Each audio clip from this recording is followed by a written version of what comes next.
When reading the Haggadah, it has become customary to pour out a drop of wine for each one of the 10 plagues. The one who is leading the reading of the Haggadah begins pouring out drops of wine from his cup into a bowl or a pot just before reading the 10 plagues, in the paragraph that ends, Dam va'esh b'timerot ashan. He pours out one drop for each, meaning 3 drops. And then, when reading the 10 plagues, he pours out another drop for each. Dam, Sephardic, Kanim, Harob, Deber, Shahin, Barad, Arbe, Hoshech, Makat Bechorot. And then 3 more drops for each part of the acronym. Desak, Adash, Be'ahab. For a total of 16 drops. It is customary to pour the entire cup of wine for the 16 drops and then discard the wine, either by pouring it down the drain or even by flushing it down the toilet, and the cup itself is rinsed out as well.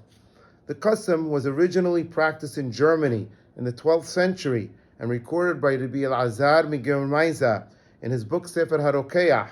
The original custom was to flick drops of wine with your finger. Some use their pinky, others use their ring finger, while others use their pointer to flick drops of wine. That's how the custom was recorded by Muram as well, in his notes that are appended to Shulchan Aruch, and that is still the prevalent custom among most Ashkenazim. Middle Eastern Jews adopted the custom after it was embraced by the Mikubalim, including Rabbi Chaim Vital, a student of the Arizal, who lived in the 16th century. The custom of Middle Eastern Jews is to pour drops of wine from a cup, as opposed to flicking drops of wine with their finger. This is also based on the teachings of the Mikubalim.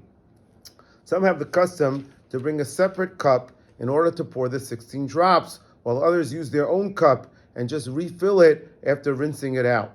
Rabbi Shlomo Saka Antebi wrote that some families have the custom to say, Rahmana Lislan, which means Hashem save us, after each plague, including the 3 at the beginning and the 3 acronyms at the end, and that it was more common for the women to say Rahman al-Islan than it was for the men. What is the reason for this custom? Some explain that the 16 drops allude to an angel who is the spiritual equivalent of a 16-pronged sword that Hashem used to punish the Egyptians, and that pouring wine, which represents salvation, is a symbolic way to ask Hashem for protection from these kinds of plagues for the Jewish nation. This custom of pouring drops of wine for each plague is based on the original Ashkenazic practice of flicking drops of wine with your finger. Subsequently, the Mikubalim taught that the drops of wine should be poured from a cup, and that's how the custom was adopted by Middle Eastern Jewry. Since the wine that was poured is associated with the plagues, it has become customary to dispose of the wine completely after pouring out an entire cup of wine for the 16 drops.